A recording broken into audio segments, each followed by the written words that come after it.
E aí, gurizada, hoje nesse vídeo a gente vai falar sobre a TRI na prática. Tá cheio de vídeo na internet falando sobre como a TRI funciona de maneira teórica, explicando para você quais são os 3 parâmetros, como ela é calculada, mas eu não estou interessado nisso. Hoje nesse vídeo eu estou interessado em falar para você como a TRI pode alterar a sua nota e quais são as estratégias que você tem que usar para fazer uma melhor prova no Enem, ter uma nota mais coerente e com isso conseguir a sua aprovação. Então se você chegou agora no canal, faz todas aquelas coisas que todo mundo sempre pede, dá like, comenta, se inscreve no canal, ativa o sininho, manda para os amigos, vai no grupo do WhatsApp e cola lá agora. Tem o grupo do WhatsApp aí com o pessoal que você estuda, do seu cursinho, da sua escola, pega o link desse vídeo, cola lá e diz assim, vocês precisam conhecer esse vídeo porque vai mudar a vida de vocês em relação ao que fazer quanto a TRI na prova. Para começar, meu velho, a primeira coisa que eu quero que você saiba é que existe uma premissa inicial da TRI de que 2 alunos com o mesmo número de acertos podem ter notas diferentes. E quando eu falo que esses 2 alunos podem ter notas diferentes, eu não estou dizendo uma diferençazinha que outra, eu estou falando completamente diferentes. Eles podem ter 50 pontos de diferença um do outro, eles podem ter 100 pontos de diferença um do outro. Então você já imaginou? Vamos começar com isso, né? Você está na escola, 3º ano, e aí você tem aquele seu colega que tá sempre com você, seu melhor amigo e tal, você fez amizade na escola, você tá conversando com ele e tá tudo sob controle. Aí vocês vão lá, fazem a prova do Enem, os dois corrigem, mesmo número de acertos, 120 cada um. Pô, 120 acertos saindo do 3º ano, vocês arrasaram, tá tudo certo, foram bem na prova, e aí estão esperando sair a nota. 2 meses depois, o INEP vai liberar a nota. Chega no dia da nota, mesma nota de redação. Os dois cravaram 900 na redação. Professor, 120 acertos, 900 na redação, eu tô feito, né? E aí vai lá a nota do seu colega. Com 120 acertos, 900 na redação, ele consegue 750 pontos. 750 pontos. E aí sai a sua nota. 120 acertos e tal. 650. Já imaginou? 100 pontos a menos, já imaginou? Professor, isso não é possível. Claro que é. E aí tem esses vídeos que eu te falei, esses Instagrams que você pode seguir, que vão recomendar para você os cálculos matemáticos, né? Eu não sou professor de matemática, então eu não vou aprofundar isso, mas se você for lá no meu Instagram, que você já deve seguir o meu Instagram, né? Senão você tá de sacanagem comigo. Você não me segue no Instagram ainda. Então para esse vídeo e vai agora me seguir no Instagram. @LauraInterpretaEnem. Lá eu tô dando dica de TRI, dica de SISU, dica de interpretação pro Enem, aqui do Interpreta Enem, e essas páginas que podem te ajudar a fazer esses cálculos. Pode ter notas completamente diferentes. Então, o número de acertos ele é importante no Enem, mas ele não define sua aprovação. Vai ter cara com menos acertos do que você. Mas aí ele passou por causa da redação. Com a mesma nota de redação que você e os mesmos acertos, ele vai garantir uma vaga e tu não. Por quê? Porque a nota dele é coerente de acordo com a TRI e a sua não. O que a TRI, a teoria de resposta ao item, considera uma nota coerente? Coerente é quando você acerta as questões fáceis e erra as questões difíceis. A lógica deles é mais ou menos a seguinte, pensa comigo, tá? Vamos pegar questão de matemática. Matemática é brabo. Professor, matemática é o meu calo, é a pior área, não sei o que fazer com matemática, eu quase sofro. Tá, você concorda comigo que porque pior que você seja em matemática, quando você faz uma prova do Enem inteira para treinar, você não zera? Tem algumas questões que você consegue fazer? Professor, mas é que tem umas questões que são dadas assim, né? Beleza, tem as questões que são dadas. E você concorda que tem umas questões que não tem como imaginar como é que alguém consegue acertar aquilo? Você fica assim, você assiste depois a resolução da questão, tem vídeo no YouTube, tem a resolução comentada e você fica, caraca, eu não consigo entender isso aqui, nem com a resolução comentada, e tem umas pessoas que acertam. Imagina o que o Enem vai pensar de você se você acerta a questão mais difícil da prova e erra a questão mais fácil. Tem alguma coisa muito errada com você. E aí o sistema vai lá e calcula a probabilidade de você ter chutado essa questão, que é a tal da ferramenta anti-chute que eles tanto falam. Tem aluno que acha que o sistema vai dizer que eu chutei e vai zerar a minha nota. Não, não é assim. É sempre calculado em termos de porcentagem. De acordo com a coerência do seu desempenho, quanto de chance tem de você ter chutado aquilo ou não e se aquilo faz sentido para o sistema ou não. Você pode, nesse momento do vídeo, né? Ah, mas eu não sei se eu acredito nessas coisas, achar que é conspiração. Para mim isso aí é uma conspiração para eles escolherem quem eles querem que entre na universidade. Você pode pensar o que você quiser, mas a TRI é um modelo matemático aprovado há muito tempo, usado para muitas outras coisas que não só na educação, usados para a educação em outros países. Não é uma invenção aqui do Enem que o MEC resolveu colocar. A teoria de resposta ao item é uma teoria comprovada estatisticamente e que é muito usada em vários lugares do mundo. Ela existe e você precisa saber a partir disso como é que você vai construir para ter uma melhor nota do Enem na hora que você estiver fazendo a prova. Nesse momento do vídeo, a pergunta que naturalmente vai surgir dos alunos, se você está prestando atenção no vídeo, você pensou nessa pergunta? Muito bem, eu entendi, professor, você me convenceu. Eu preciso pensar em acertar as questões fáceis primeiro e deixar por último as difíceis. Só que tem um problema. Tem um problema que ninguém responde em nenhum vídeo nesse YouTube e eu já catei por tudo que é lugar e ninguém me responde. Como eu sei quais são as questões fáceis e quais são as questões difíceis? Hã? Como é que eu sei? Então, não tem como ter certeza. Nem o próprio INEP fornece a informação de qual é a ordem de questões mais fáceis e mais difíceis. E aí, como eu falei para você, eu não sou professor de estatística, tem um mecanismo que são os microdados, não sei se você já ouviu falar, os microdados do INEP, que você vai lá, e aí tem uma série de informações que você pode extrair. Eu não sei nem abrir aqueles microdados, porque eu não sou professor de estatística. Então eu deixo para os professores fantásticos que tem por aí fazerem isso. Mas eu sei que 100% de certeza a gente nunca tem. E mesmo que a gente tenha muito tempo depois, quando saírem os microdados, na hora da prova você não vai ter como ter certeza. Ah, se a questão for do conteúdo X, ela é difícil. Se ela for do conteúdo Y, ela é fácil. Isso pode representar uma tendência, mas não uma certeza. Vamos pegar no caso de linguagens, por exemplo, que é a área que eu sou especialista. Linguagens é uma prova que, se cair uma questão de interpretação de poemas, provavelmente seja uma questão mais difícil. Se for uma questão de interpretação de uma charge, provavelmente seja mais fácil. Mas isso significa que necessariamente questões de interpretação de poemas são difíceis e de charges são fáceis? Não. Então qualquer estratégia furada que você tenha de começar por aquilo ali, já te aviso que não vai dar 100% certo. Professor, o que eu faço então? Ao longo do seu ano de estudos, você precisa fazer uma coisa que se chama estudo colaborativo. Você tem que ter amigos que estudem com você, que você possa trocar experiência. E aí, por mais que não haja uma relação direta entre quanto mais uma questão é acertada, mais fácil ela é. E quanto mais ela é errada, mais difícil, isso é um dos fatores que influenciam sim no grau de dificuldade da questão. Não é o único, mas é um dos. Então você conversar com seus amigos e perguntar se eles acertaram também ou não, já é um excelente indicativo. A maioria das pessoas que estuda próximo a você acertou aquela questão, então ela provavelmente é mais fácil. A maioria errou, então ela provavelmente é mais difícil. Quando você vai procurar resolução de questão no YouTube, o próprio professor já fala, essa questão aqui a maioria dos alunos erra. Opa, se a maioria dos alunos erra, deve ser uma questão mais complicada. Não, essa questão aqui geralmente é tranquila, vou ensinar outro jeito de fazer. Então é uma questão provavelmente mais fácil. Mas a questão é que na hora da prova, você não vai ter essa certeza. E mesmo que você tenha essa certeza, você não vai ter tempo. Se você ficar classificando as questões em fáceis e difíceis, ou tem gente que ainda quer classificar em fáceis, médias e difíceis, ao longo da prova, meu velho, vai acabar as tuas 5 horas ou as tuas 5 horas e meia e tu não vai ter feito toda a prova ainda. Então não dá para fazer isso. O que você tem que fazer? Elaborar a seguinte estratégia. Bati o olho na questão, sei resolver, te atraca.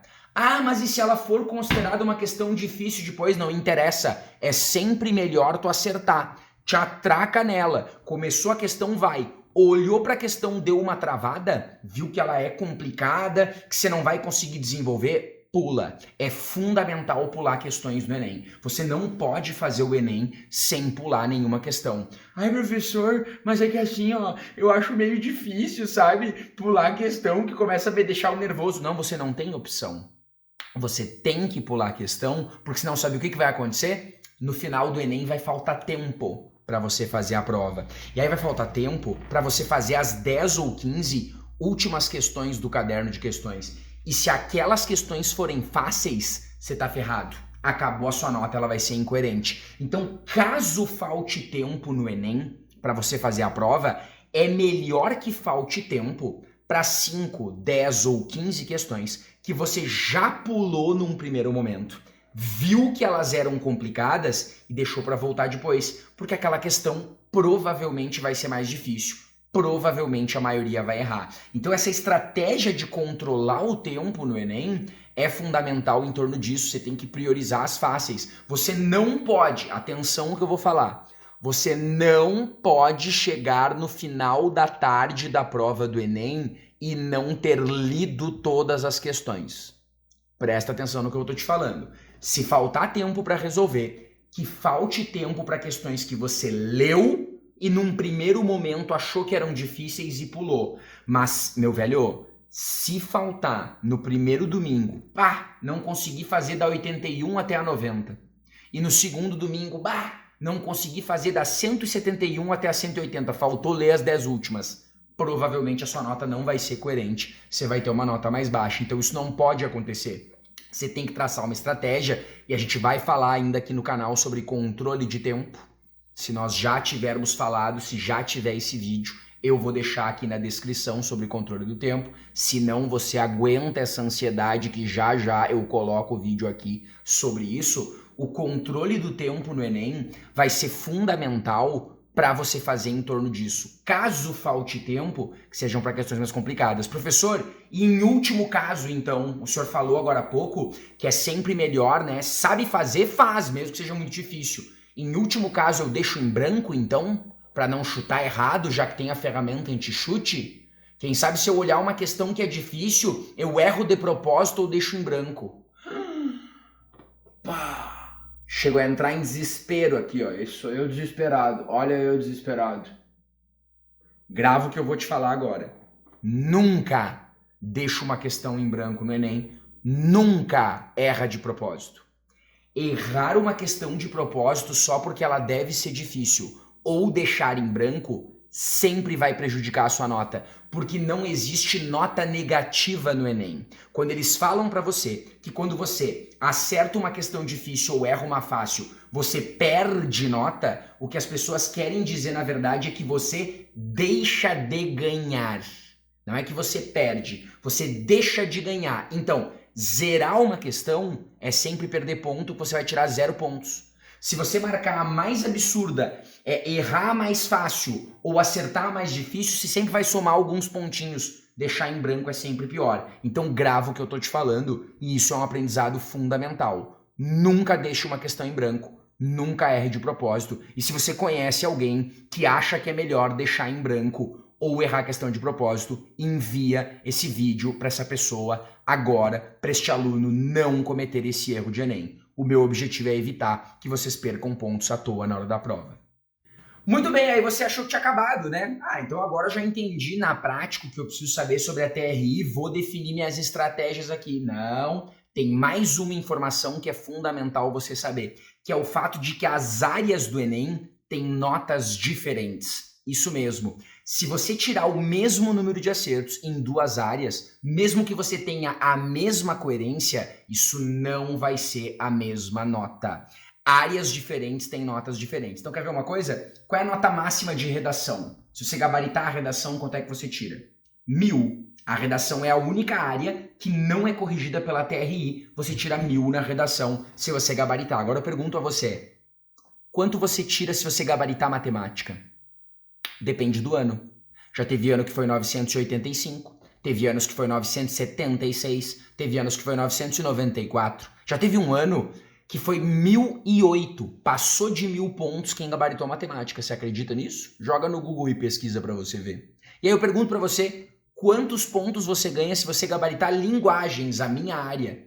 Teve ano que foi 818, teve ano que foi 806, teve ano que foi 827, teve anos que, pasmem, foi 794. A nota de quem gabaritasse linguagens. E você concorda comigo que se a pessoa gabaritar, acertar as 45 questões, não tem como ela ser mais ou menos coerente? Ela vai ter sempre a mesma coerência, porque ela acertou todas. Então como que é possível isso? Você gabarita a matemática, vai quase a 1000 pontos. Gabarita linguagens, você fica com 800 pontos ou até menos de 800, dependendo do ano. Isso varia de ano para ano e varia de área para área. Por quê? Porque a prova do Enem atualmente é corrigida com base na prova de 2009, que é onde começou o novo Enem. E de 2009 até hoje, não sei que data você está vendo esse vídeo, é sempre a mesma proporção. Linguagens é hoje a área que vai te dar menos pontos por acerto, por mais coerente que você seja. Depois humanas, depois natureza e por último matemática. Matemática sempre é a que dá mais pontos. É por isso que você já ouviu por aí o discurso de que matemática vale mais que as outras áreas.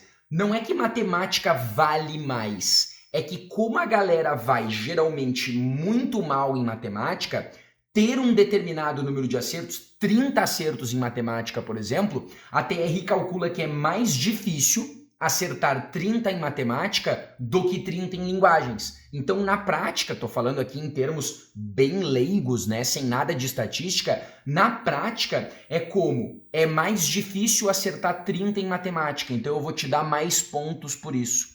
É mais fácil acertar 30 em linguagens, então eu vou te dar menos pontos para isso. Aí o que você tem que saber? Bom, então se o Lauro, que é professor de linguagens, está dizendo que linguagens não vale nada, eu não vou nem estudar, né? Não. Experimenta ir lá e fazer 18 acertos em linguagens e ver a tua nota cair para 400 e poucos pontos. Vê em que curso tu vai passar. Vai baixar a tua média geral e não vai adiantar. O que tu tem que saber é que essas áreas têm valores diferentes, mas a galera que quer uma vaga numa federal tá estudando para todas. Então, independentemente da nota que tu consiga atingir, tu tem que estudar para todas. O que tu não pode fazer é assim, ó. Ah, tirei 800 pontos em matemática e 730 em linguagens. Fui muito melhor em matemática do que em linguagens. Nem pensar. Nem pensar. Se você fez essa leitura, eu estou ensinando para você agora que você não entende de TRI e fez uma leitura errada. Se você fez 800 pontos em matemática no Enem, de uma prova que, dependendo do ano, varia a nota máxima, mas quem gabaritar consegue chegar quase a 1000 pontos. Você fez quase 200 pontos a menos do que o máximo permitido. Agora, se você fizer 730 pontos em linguagens, cara, isso é um notão em linguagens. Porque 730 pontos é mais ou menos 60 ou 70 pontos a menos do que o máximo permitido. Você está entendendo onde eu quero chegar? Quando você estava no colégio, você não fazia provas de valores diferentes? Fazia. Numa determinada disciplina, você fazia uma prova que valia 5. Na outra disciplina, você fazia uma prova que valia 3. Você concorda comigo que se você tirar 2,5 numa prova que vale 5 e você tirar 2 numa prova que vale 3, você foi melhor na prova que você tirou 2 valendo 3 do que na prova que você tirou 2,5 valendo 5, mesmo que 2,5 seja mais alto do que 2? Concorda com isso? Então você não pode comparar suas notas do Enem. Eu conheço muito aluno que estudando comigo diz, caramba, eu fiz não sei quantos acertos em linguagens, 35, e a minha nota foi só 600 e pouco. Sim, com 35 acertos fazer 600 e pouco é uma nota coerente. 600 e muito dá para fazer, mas não vai fazer 700 e poucos pontos com 35 acertos, provavelmente não, porque a nota máxima vai bater nos 800 pontos. Mas daí linguagens não vai me ajudar a chegar no meu desempenho? Claro que vai, porque todas as pessoas estão fazendo a prova com base nas mesmas notas máximas. Então é isso que vai diferenciar vocês. Para passar num concurso vestibular, Enem, o que for, o Enem é um concurso. Você tem que ir melhor que os outros. Não tem uma nota X que você tem que tirar. É que você fica procurando na internet qual é a nota para entrar no curso tal. Mas a nota para entrar no curso tal é a nota mais alta que a dos meus concorrentes. E aí você tem que entender o sistema, como ele funciona, para jogar com isso. Então, para passar no Enem, você precisa estudar para todas as áreas. Independentemente de quantos pontos cada área te dê, em cada área você tem que ir melhor que o seu concorrente. E aí é claro que naturalmente, além de tudo que eu estou falando, você deve dar uma priorizada um pouco maior. Veja bem, não estou dizendo para estudar só isso, uma priorizada um pouco maior em redação e matemática, porque redação e matemática são as duas áreas do Enem que vão te dar mais pontos e vão permitir que você consiga elevar essa média. Então sim, é verdade o que falam, mas tem que ter cautela com o motivo pelo qual, o porquê que é feito dessa forma, porque isso faz toda a diferença também. Dito isso, meu velho, para encerramento desse vídeo, quais são as coisas que você precisa saber para melhorar sua nota a partir de tudo que foi feito, né? A primeira coisa é você não fazer uma meta de acerto, isso é uma bobagem, eu tenho que acertar tantas questões. Não, estude para acertar o máximo que você puder, mas lembre-se, um desempenho coerente é mais importante do que um alto número de acertos. A coerência do desempenho é o que vai fazer, é o que vai trazer a sua aprovação na prova do Enem. Você tem que ser coerente em todas as áreas. Então começa a prova do Enem, abriu a prova do Enem, o que você faz? Sai catando questão fácil, sai catando questão fácil, sai catando questão fácil, sai catando questão fácil. Procurou questões fáceis, pula as difíceis, deixa elas para o final. Você pode fazer uma organização da sua prova, que até a metade da tarde você tenha procurado a maioria das fáceis, garantindo a coerência do desempenho e depois voltando nas outras. Por quê? Porque é um desempenho coerente que vai aprovar você. Para você conseguir a média que você precisa, você tem que focar nas questões fáceis e pular as difíceis. Claro, você vai me dizer, mas se eu conseguir fazer todas, melhor, né? Claro,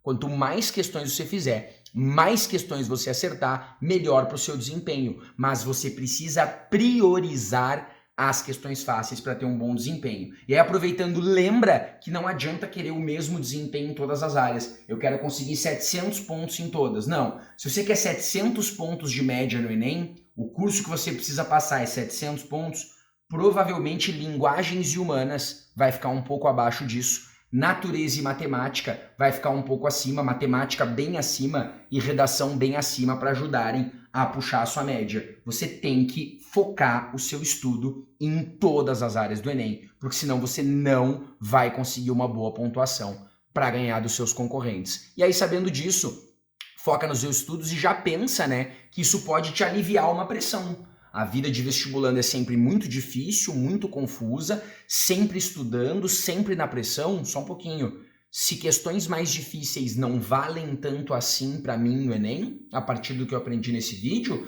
eu não preciso ficar tão chateado se eu não consigo acertar uma questão muito difícil. Eu vou focar nas questões que são mais fáceis para mim. E é isso que você tem que fazer. No final das contas, claro que se você for estudar a teoria da TRI, não vai ter esse negócio de vale mais, vale menos, mas no final das contas, é mais importante acertar questões fáceis do que questões difíceis. Então foque e elabore uma estratégia de prova que priorize essas questões. Você vai ver que muda completamente o seu desempenho. Eu já tive alunos, né, que de um ano para o outro baixaram o número de acertos, acertaram menos questões e tiveram uma nota maior.